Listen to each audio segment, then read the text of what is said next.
The dust hung thick in the air of Redemption Creek, Montana territory, on that sweltering August afternoon in 1882. Jacob Jake Morrison stood at the back of the crowd, gathered outside the general store, his weathered hat pulled low over sun-darkened features. At 32, he was a man carved from the harsh landscape itself, tall, lean, with hands calloused from years of working cattle and the unforgiving earth. He hadn't come to town for this. He'd come for supplies, maybe a whiskey at the Silver Dollar Saloon, and then the long ride back to his homestead 20 miles north. But the commotion had drawn him, along with every other soul within earshot. "Going once for $3, shouted Silas Blackwood, the railroad agent, standing on a makeshift platform of stacked crates. $3 for a virgin bride, gentlemen. Fresh off the train from Boston, 19 years old, can read and write, and comes with her own trunk." Jake's jaw tightened. He'd heard of such things. Desperate families back east selling their daughters to pay debts, or orphans being shipped west like cattle. But he'd never seen it with his own eyes, and the sight made something dark and angry coil in his chest. The girl stood beside Blackwood, and even from his position at the back, Jake could see she was trying desperately not to cry. She wore a worn gray dress that had once been fine, her dark hair pulled back in a severe bun. Her face was pale, her shoulders squared in a way that spoke of pride trying to outlast terror. "Come now, boys," Blackwood continued, his voice oily with false cheer. "A man needs a woman out here in this wild country, someone to cook, to clean, to warm his bed on cold nights. And this one's educated. She can teach your brats their letters." Laughter rippled through the crowd, cruel and casual. Jake felt his hands curl into fists. "What's wrong with her?" called out Tom Henderson, a rancher known for his mean streak. "Why's she going so cheap?" Blackwood's smile faltered slightly. "Her father owed me money, a lot of money, gambling debts. When he couldn't pay, well, this was the arrangement, legal and binding, witnessed and notarized. The girl comes with papers showing she's free of disease and her virtue intact, verified by a doctor in Boston." The girl's face flamed red, but she kept her eyes fixed on some distant point beyond the crowd. "I'll give you $2, Henderson called out, grinning. "That's generous for damaged goods." "Now, Tom, we both know she's worth more than $3, Jake heard himself say. The crowd turned, parting to reveal him. He walked forward slowly, his boots thudding against the packed earth. He met the girl's eyes for the first time, and what he saw there stopped him cold. Not fear, but a fierce, burning defiance that reminded him of a cornered wildcat. $3, he repeated, pulling the coins from his pocket. "Cash money right now." Blackwood's eyes lit up. "Sold, to the gentleman in the back. Come claim your bride, sir." Jake climbed onto the platform and handed over the money. Up close, he could see the girl was trembling, though she fought to hide it. She had green eyes, he noticed, the color of new spring grass after rain. "What's your name?" he asked quietly. She lifted her chin. Catherine Ashford." "I'm Jake Morrison. I have a homestead north of here." He turned to Blackwood. "The papers?" Blackwood handed over a sheaf of documents, grinning. "Pleasure doing business with you, Morrison. She's all yours now. Body and soul, as they say." Jake took Catherine's arm gently. "Come on, let's get out of here." She didn't resist, but he could feel the rigidity in her frame as they walked through the crowd toward his wagon. Men called out crude suggestions and laughed. Jake ignored them, helping Catherine up onto the seat before retrieving her trunk from beside the store. They rode in silence for the first hour, the wagon creaking along the rutted trail that led away from town. The sun was beginning its descent toward the mountains, painting the sky in shades of gold and crimson. Catherine sat ramrod straight, her hands folded in her lap, staring ahead. Finally, Jake spoke. "I know you must be scared." "I'm not scared," she said sharply, then more quietly, "I'm furious." He glanced at her, surprised. "At your father?" "At everyone." Her voice shook with barely controlled emotion. "At my father for his weakness and stupidity, at that vile man for selling me like livestock, at you for buying me, at myself for being powerless to stop any of it." Jake nodded slowly. "That's fair." They rode in silence for another mile before Catherine spoke again. What do you expect from me, Mr. Morrison? Jake, he corrected, and I expect you to help run the homestead, cook, clean, tend the garden, maybe help with the animals if you're willing. And at night, her voice was barely a whisper. Jake pulled the wagon to a stop and turned to face her. I'm not going to force you into my bed, if that's what you're asking. She looked at him with open suspicion. Why not? You paid for me. That's what men do with their property, isn't it? You're not property, Jake said firmly. I don't care what those papers say. You're a person, and you deserve to be treated as such. Then why did you buy me? He was quiet for a moment, considering. I've been alone on that homestead for 3 years. My wife died in childbirth, the baby too.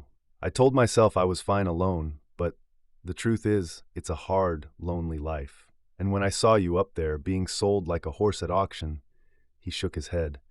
I couldn't let Henderson get his hands on you. He's a cruel man, Catherine. Whatever you might think of me, I promise you, you're safer with me than you would have been with him. She studied his face for a long moment. I don't trust you. I don't expect you to. Trust has to be earned. He picked up the reins again. But I give you my word. You'll have your own room, your own space. I won't touch you unless you want to be touched. And if you ever want to leave, I'll take you to the nearest town and give you enough money to start over somewhere else. Why would you do that? Jake urged the horses forward. Because $3 doesn't buy a person's soul, no matter what Blackwood says. And because I've seen enough cruelty in this world, I don't aim to add to it. The homestead appeared as the sun touched the horizon. A sturdy log cabin with a stone chimney, a barn, a chicken coop, and a garden plot surrounded by a split-rail fence. It wasn't much, but Jake had built it with his own hands, and there was pride in that. He helped Catherine down from the wagon and carried her trunk inside. The cabin was neat and clean, if sparse. One main room served as kitchen and living area, with a stone fireplace dominating one wall. A door led to what had been his bedroom. You'll take the bedroom, Jake said, setting down her trunk. I'll sleep out here. Catherine looked around the cabin, and for the first time some of the rigidity left her shoulders. This is nicer than I expected. What did you expect, a cave? A ghost of a smile touched her lips, something like that. Jake showed her around. The well out back, the spring house where he kept things cool, the garden that was struggling in the summer heat but still producing squash and beans. Catherine listened and asked practical questions, and Jake began to see the intelligence that Blackwood had advertised, though he hated to think of it in those terms. As darkness fell, Jake lit the lamps and started preparing supper, salt pork, beans, and cornbread. Catherine watched from the doorway. You can cook, she observed. Had to learn. You eat or you starve out here. Let me, she said suddenly. Please, I need to feel useful. Jake stepped aside, and Catherine took over, moving with efficiency around the unfamiliar kitchen.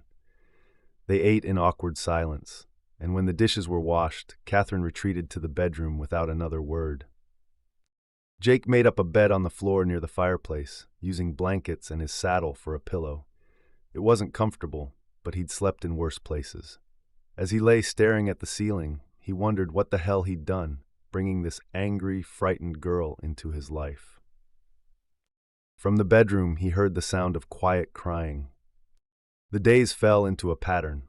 Catherine threw herself into the work of the homestead with a determination that surprised Jake.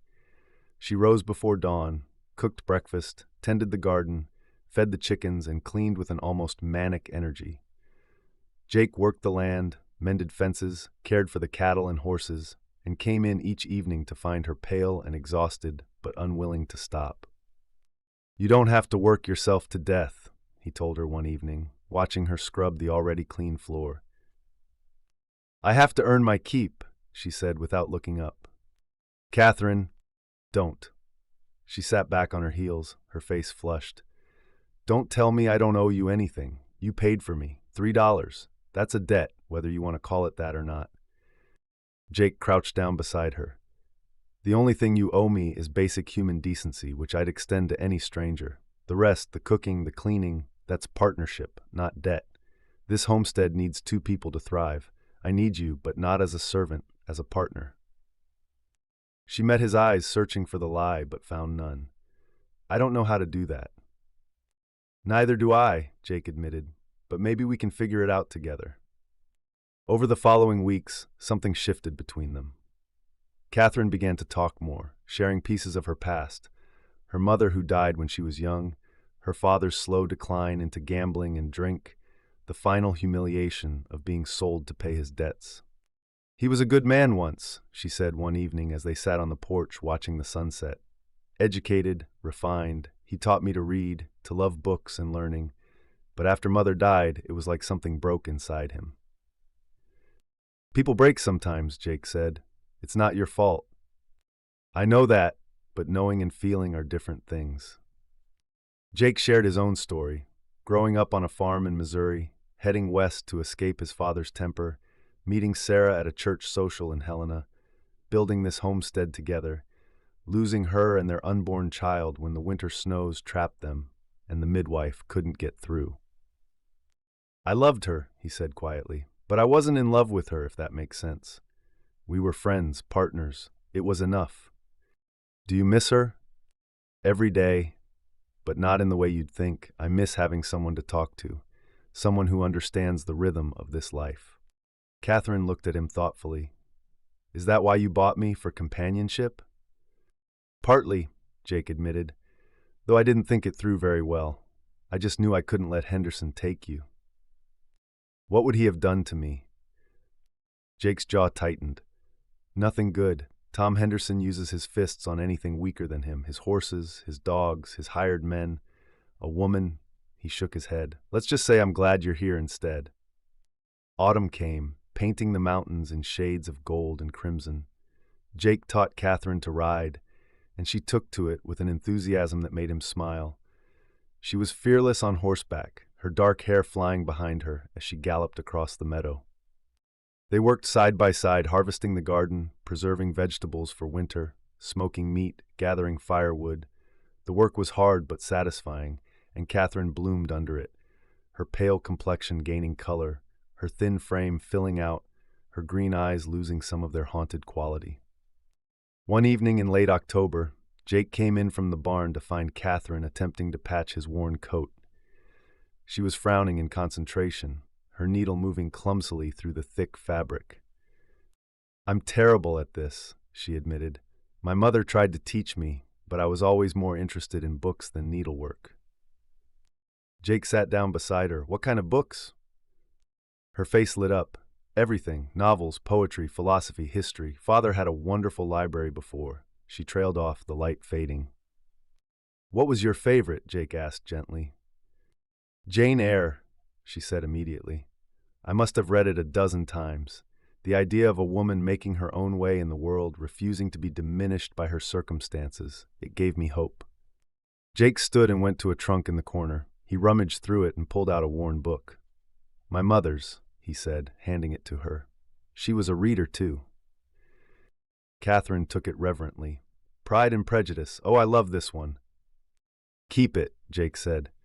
"I think she'd be happy knowing someone was reading it again." Catherine looked up at him, and something passed between them. A moment of connection, of genuine warmth. "Thank you, Jake."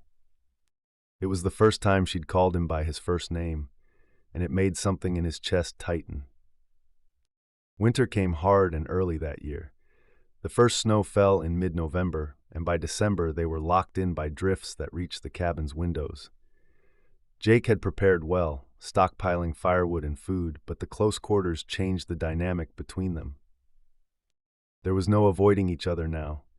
They sat by the fire in the evenings, Jake carving or mending tack, while Catherine read aloud from his mother's books.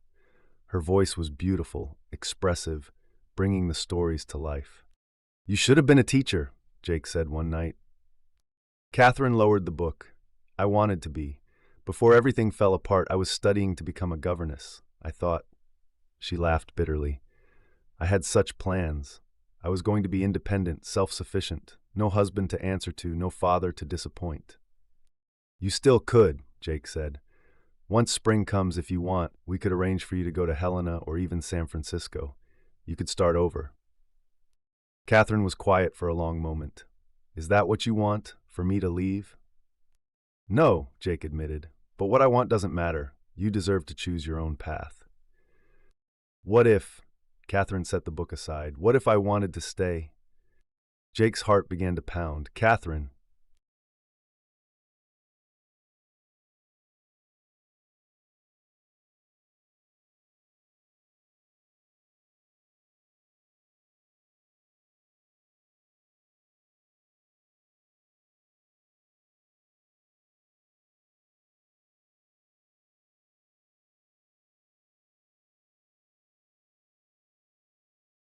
Jake stood and walked to the window, staring out at the snow-covered landscape. You don't owe me anything. Not your body, not your future, not... I know that, Catherine said, standing and moving closer. That's why I trust you. You've kept every promise you made. You've treated me with respect and kindness. You've given me space to heal, to find my footing. But Jake, she took a deep breath. I don't want space anymore. He turned to face her, and the look in her eyes made his breath catch. What do you want? I want to be your wife. Truly your wife. Not because I owe you, not because I have nowhere else to go, but because I choose it. Because I choose you. Jake shook his head slowly. Catherine, you're 19 years old. You've barely lived. You shouldn't tie yourself to a rough cowboy twice your age just because. I'm not, she interrupted. I'm choosing to build a life with a good man who treats me as an equal, who saved me from something terrible without asking for anything in return, who makes me laugh, who listens when I talk, who, she smiled, who lets me beat him at checkers even though I know he could win if he really tried. I don't let you win, Jake protested, but he was smiling too. Catherine stepped closer, so close he could see the flecks of gold in her green eyes. Then prove you're not letting me win at this either. If you truly don't want me, say so. But if you do... She reached up and touched his face, her hand gentle against his weathered skin. If you do, then stop pushing me away. Jake caught her hand in his. I don't want to hurt you. Then don't, she said simply. Love me instead.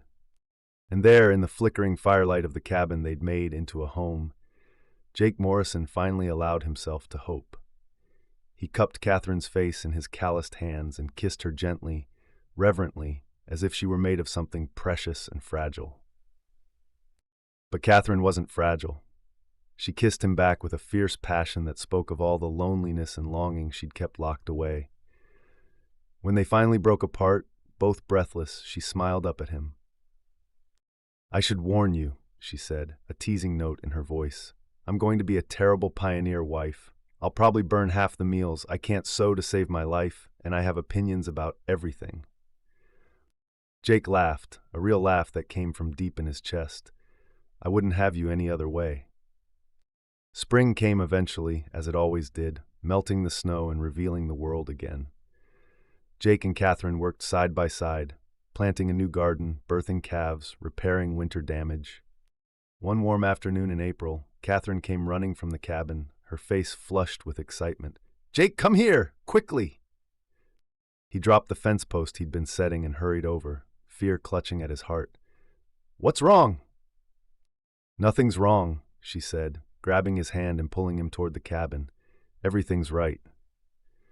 She led him inside to the bedroom, where their bed was neatly made, and on the pillow lay a small cloth bundle. Jake looked at her, confused. Catherine's eyes shone with happy tears. I'm pregnant, Jake. We're going to have a baby. Jake felt the world tilt. Are you sure? I'm sure. 3 months, I think. Due in the fall. He sat down heavily on the bed, his mind racing. Images of Sarah, of the tiny grave behind the cabin, of blood and snow and death flooded through him.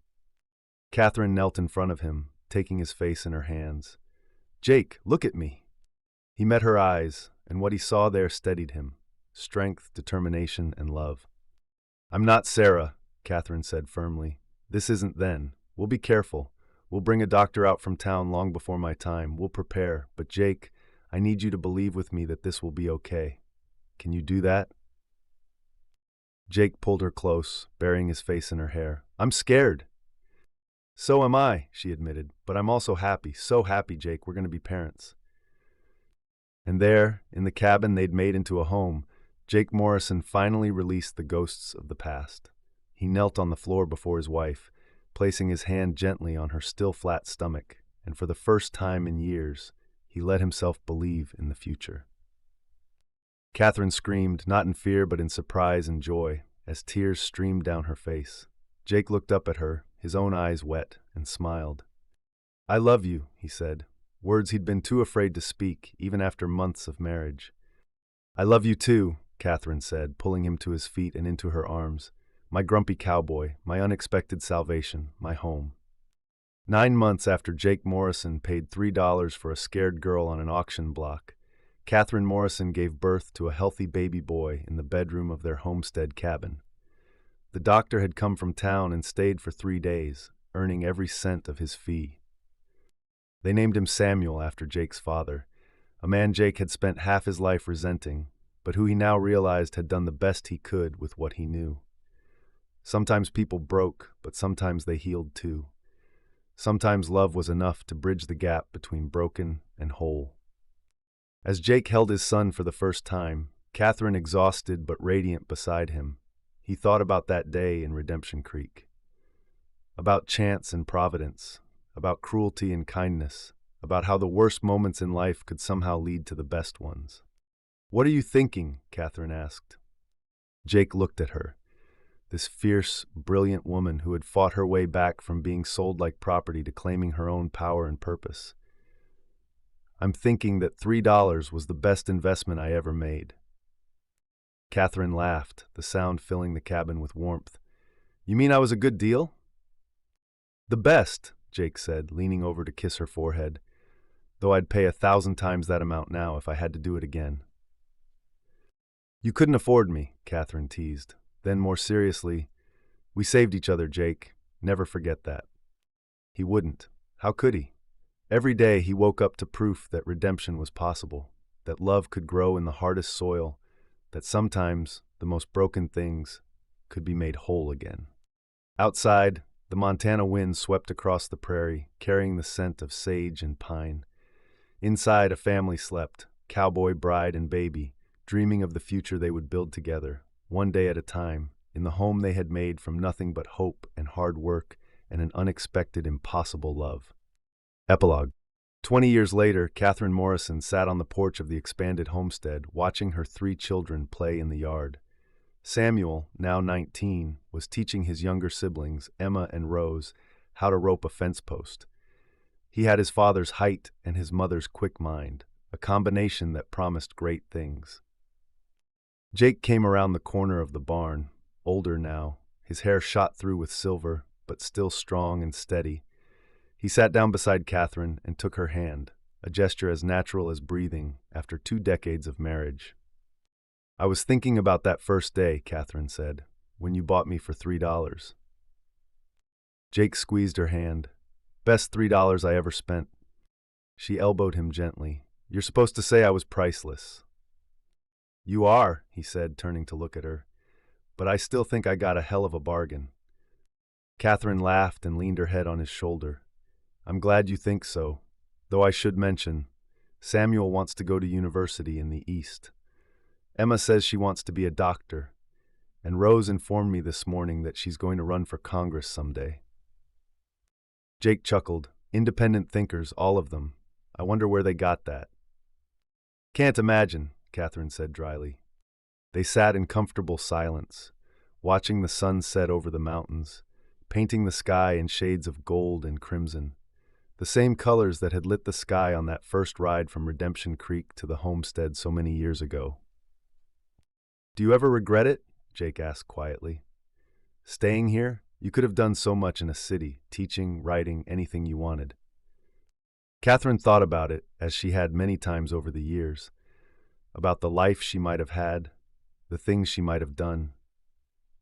Then she looked at her husband, at their children, at the home they had built together in this wild, beautiful place. "Not once," she said firmly. "This is the life I chose, Jake, and I'd choose it again in a heartbeat." Jake pulled her close and kissed the top of her head. "That's good," he said, "because I'd choose you again too, every time." And as the stars began to appear in the darkening sky, Catherine Morrison, once a scared girl sold for pocket change, now a woman of strength and purpose, knew that she had found something more valuable than any fortune, a love built on respect, equality, and choice, a love that had transformed them both from broken pieces into a whole family. She had been bought for $3, but she had made herself priceless. And that, she thought, was the best revenge possible against a world that had tried to tell her she was worth nothing at all.